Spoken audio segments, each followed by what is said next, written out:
Санкції проти РФ, Кримська платформа, проєкти змін до Конституції України у частині розділу Автономної Республіки Крим, а також законопроєкт про статус кримсько-татарського народу та координація зусиль. Голова Меджлісу Рефат Чубаров зустрівся з новим послом Латвії Ілгварсом Клявою. Голова Меджлісу нагадав, що Латвія є першою після України державою, яка визнала злочин депортації 18 травня 1944 року як геноцид кримсько-татарського народу. Ще однією темою перемовин була можливість організації заходів в Латвії, які популяризували кримсько-татарську культуру. Посол Латвії підтвердив, що його країна підтримує територіальну цілісність України та не визнає окупацію півострова. Пан Ілгварс Клява, він один із досвідчених дипломатів Латвії. Зрозуміло, що ми обговорювали питання, пов'язані з деякими ініціативами, які буквально декілька тижнів тому пролунали з боку Латвії, зокрема щодо проведення великої міжнародної конференції в рамках Кримської платформи.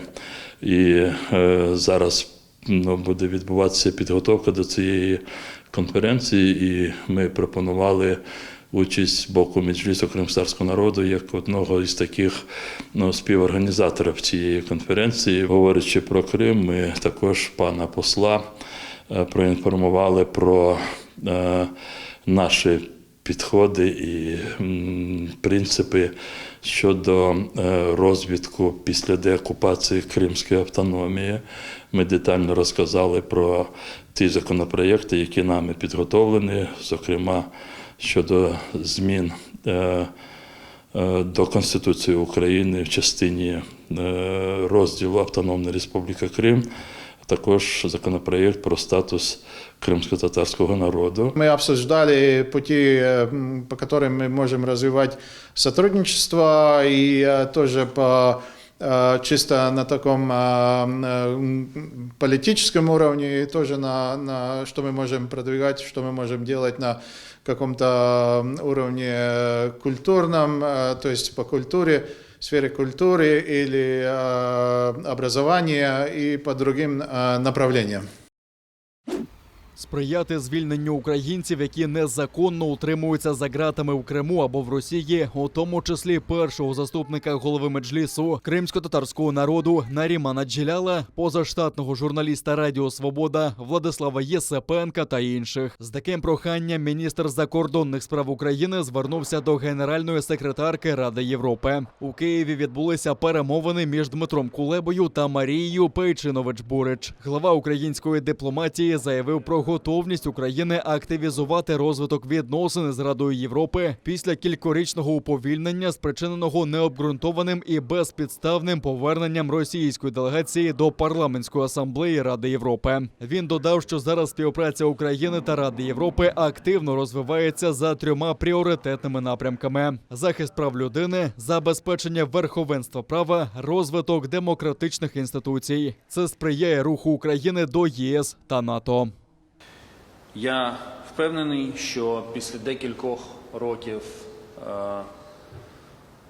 турбулентності у відносинах з Радою Європи, спричиненої необґрунтованим і безпідставним поверненням російської делегації до парламентської асамблеї Ради Європи, ми змогли перегорнути цю сторінку, і, зокрема, завдяки принциповій і конструктивній позиції Генерального секретаря, і можемо на повній швидкості надолужувати втрачене і розвивати відносини з Радою Європи на користь і України, і Європи загалом. I reiterated to the minister also the Council of Europe's full and unconditional support.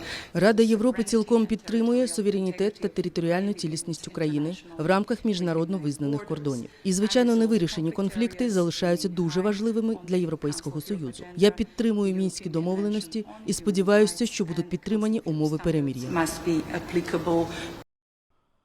Генеральна секретарка Ради Європи Марія Пейчинович-Бурич відвідала КПВВ «Каланчак» на адмінмежі з окупованим Кримом. Там відбулась зустріч з заступницею міністра закордонних справ України Еміні Джепар, представником уповноваженого з дотримання прав жителів Криму Іриною Веригіною, членом Меджлісу Абміджитом Сулеймановим, постійним представником президента України в Криму Антоном Кореневичем та активістами, які опікуються проблемами окупованого Криму. На зустрічі обговорили становище кримських татар у тимчасово окупованому Криму.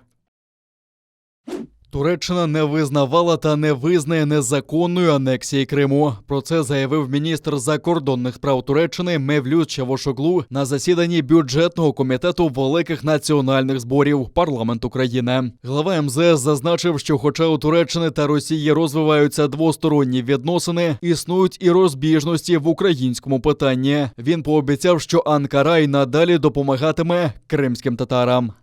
Ми підтримуємо контакти у багатьох областях – від Сирії та Лівії до Карабаху. У нас є розбіжності, але ми підтримуємо конструктивний діалог з огляду на взаємну чутливість у цих питаннях. Це стосується і України. Ми не визнавали та не визнаємо незаконної анексії Криму. Ми продовжимо наші зусилля для забезпечення безпеки та добробуту наших кримсько-татарських співвітчизників.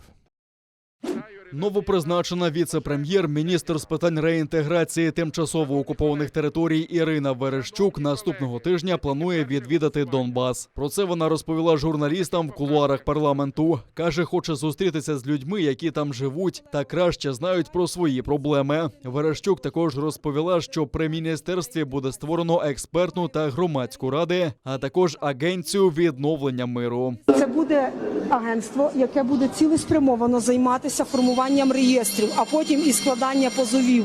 І решту роботи, яку зараз роблять міністерства, але роблять її кожен у своєму напрямку. Ми ж, як профільне міністерство, маємо зібрати усю інформацію, її згрупувати, щоб потім, коли юристи чи закордонні справи, так, наше міністерство будуть подавати позови, формувати політичну консолідовану позицію держави, вони мали інформацію, факти, які не загубились, десь там ніхто про них не забув, а є сформовані, і це державницький підхід.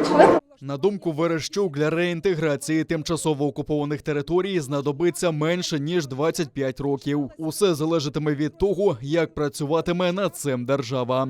Якщо молодь захоче поступати сюди в вищі навчальні заклади, якщо вона буде бачити тут, що її чекає іпотека, що її чекає робота, і вона захоче сюди приїхати, так, наша кримська молодь, наша молодь, яка на сьогодні в важких умовах так приймає рішення, куди поїхати вчитися, ми маємо за них боротися. І якщо ми це будемо робити ефективно, повірте, це не 25 років, це набагато менше. Хочеш вижити – змінюйся. Олексій Резніков розповів, чому дав згоду очолити Міністерство оборони. Каже, перед ним стоять завдання за його юридичним фахом – налагодити відносини з міжнародними партнерами, навести порядок в армійських закупівлях, ліквідувати дублювання повноважень між міністерством та Генеральним штабом та зробити армію найкращим роботодавцем. Навести порядок в закупівлях. Юрист з цим може справитись. Навести порядок із справедливістю грошового забезпечення. З цим може справитись юрист. Навести порядок з корупційною складовою, яка там панує в тих самих закупівлях. З цим може справитись юрист. Завершити укладання і наповнення контракту з Великобританією на величезні суми грошей. Наповнити рамкову угоду співпраці з Сполученими Штатами, яка підписана під час візиту президента Зеленського до Сполучених Штатів.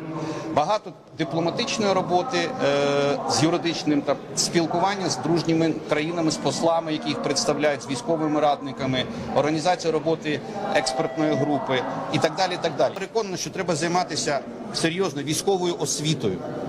Техніка буде змінюватися, а якщо не будуть освічені, підготовлені в нас офіцери, сержанти, далі ми так не поїдемо. Тому я теж повторюю, Україна виживе, якщо буде змінюватися. Хочеш вижити – змінюйся. Олексій Резніков став третім керівником Міноборони за президентства Володимира Зеленського. Окрім строкової служби у повітряно-десантних військах, він ніколи не був пов'язаний з армією чи силовими структурами. До нового призначення був міністром з питань реінтеграції тимчасово окупованих територій України та членом Мінської тристоронньої контактної групи. Значна частина його кар'єри до роботи в Кабінеті міністрів – це адвокатська діяльність. Російські окупанти гатили важкою зброєю. За повідомленням штабу Об'єднаних сил, в лавах українського війська без втрат. Ворог учинив артилерійський наліт на оборонців Зайцевого. Били з артилерії калібру 152 мм та 120-мм мінометів. 82-гі міномети окупанти застосували неподалік Мар'їнки та Майорська. А в районі Попасної та Новотошківського вели вогонь з гранатометів, великокаліберних кулеметів та іншої зброї. Українські захисники вдарили по ворогу вогнем у відповідь. Впродовж поточної доби, 5 листопада, з боку російсько-окупаційних військ зафіксовано одне порушення режиму припинення вогню із застосуванням заборонено мінськими домовленостями озброєння. Поблизу Причепилівки ворог відкривав вогонь з мінометів калібру 120 мм. Втрат серед військовослужбовців Об'єднаних сил немає. На збройні провокації противника українські захисники відкривали вогонь у відповідь, не використовуючи заборонене мінськими домовленостями озброєння, та змусили його припинити обстріли. Рада запровадила онлайн-реєстрацію та скасувала штампи про місце проживання у паперових паспортах та довідки для ID-карток. Відтепер декларувати місце проживання можна онлайн за допомогою єдиного державного порталу «Дія». Там можна вказати фактичну адресу та отримати підтвердження від власника житла. Місце реєстрації не буде давати людині право власності на житло, а лише повідомлятиме державі, де громадянин проживає. Нині послуга працює у 7 містах в експериментальному режимі та скоро буде доступна усім.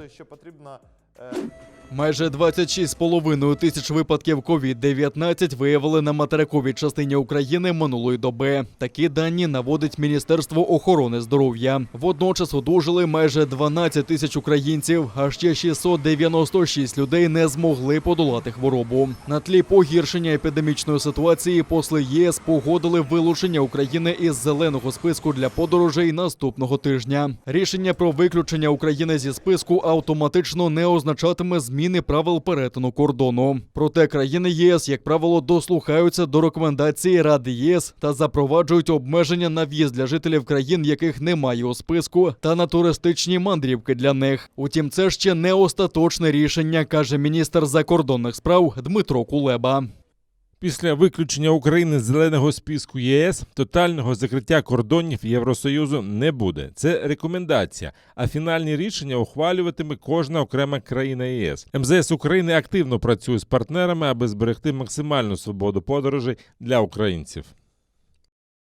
З наступного тижня невакциновані українці, які перехворіли ковідом, зможуть отримати цифровий ковід-сертифікат про одужання. Він дозволить упродовж 90 днів без обмежень працювати, відвідувати заклади та пересуватись у жовтій та червоній зонах карантину. При цьому обов'язковою підставою для його генерації буде запис лікаря про встановлений діагноз, який відображатиметься в електронній системі охорони здоров'я. Очільник МОЗу закликав українців бути відповідальними та отримати щеплення. Він нагадав, що 93% госпіталізованих не вакциновані.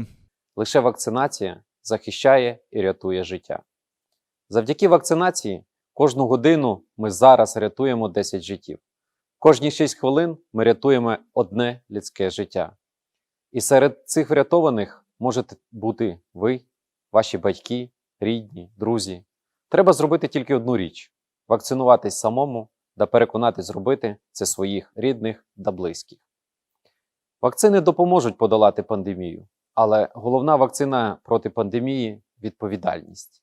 У червоній карантинній зоні нині перебувають Київ та 16 областей. Там фіксують найвищі показники захворюваності, госпіталізації та смертності. Наприклад, у Генічеському районі Херсонщини лише у жовтні виявили 2151 хворого ковідом, а 66 людей померли упродовж місяця. У місцевій райдержадміністрації зауважили збільшення числа вакцинацій. Нині в районі працюють 2 центри та 19 пунктів щеплень. Вакцинація йде вже 6 місяців, тільки люди вже, мабуть, або що сьогодні стан червоної зони, або, може, більше вже по телебаченню, більше в газетах, може, та інформаційна робота більш відкрита, і люди, і, мабуть, люди ще й розуміють, що сьогодні на першому місці не тільки себе оберігати, і ще оберігати близьких.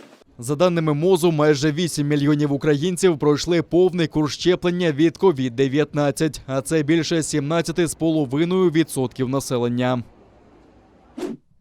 В окупованому Криму невпинно росте захворюваність на COVID-19. Там знову рекордні показники. 1118 нових випадків коронавірусу за добу. 33 людини не змогли подолати хворобу та пішли з життя. Напруженою називають ситуацію з поширенням ковіду і самі окупанти. Обмеження очікуваного зменшення хворих не дали. Лікарні майже повністю заповнені. Не допомогли і позапланові вихідні, введені з 30 жовтня по 7 листопада. За рішенням окупаційного голови Криму Сергія Аксьонова продовжувати їх не будуть. Окупанти зняли і блокпости на в'їзді до окупованого Севастополя. Жорсткі обмеження там діяли лише під час незаконного візиту російського президента Путіна. У той день Федеральна служба охорони обробила дезінфікуючим розчином машину Михайла Розважаєва разом із самим окупаційним губернатором Севастополя.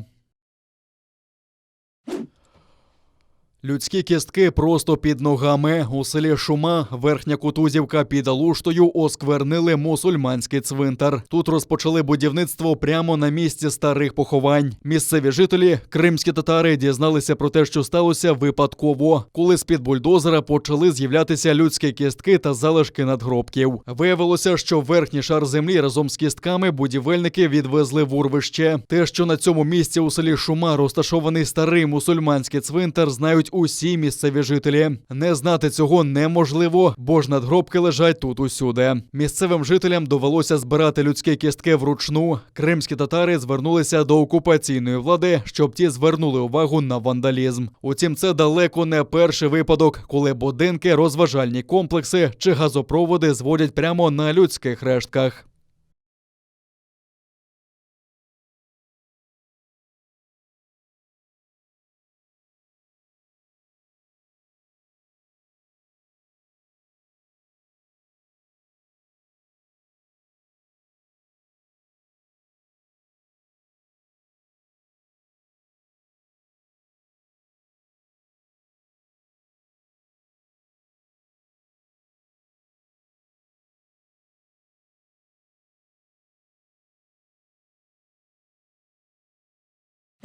Унікальна знахідка під товстим шаром радянської штукатурки. Під час ремонту у Білогірській лікарні знайшли фрагменти синагоги кримчаків другої половини 19 століття. Будівельники виявили 2 зірки Давида, декоративні елементи на стінах та фасаді. Про розташування у будівлі синагоги історики знали, але не підозрювали, що храм так добре зберігся після радянського втручання. Колись ця синагога була найбільшою в усьому Криму. В радянські часи синагогу відібрали у вірян та, ймовірно, використовували як склад. Під час відступу Червоної армії у часи Другої світової будівлю і поготів підірвали, а після війни там облаштували лікарню. Самое главное, что сохранились 2 массивных железных звезды Давида диаметром где-то около 2 метров. Эти звезды Давида находились в медальонах в восточной стороне здания, где то есть молитвенная ниша находилась, где находился так называемый, то, что называется Арон Кодеш, то есть место для хранения свитков Торы в еврейской традиции. Здание было огромным на самом деле, то есть его входные башенки, которые находились с правой и с левой стороны от входа, они были где-то высотой приблизительно в 4 этажа, да, если ходить из современных, так сказать, зданий. Это была действительно, я думаю, что, наверное, самая большая синагога Крымского полуострова и, безусловно, самая красивая.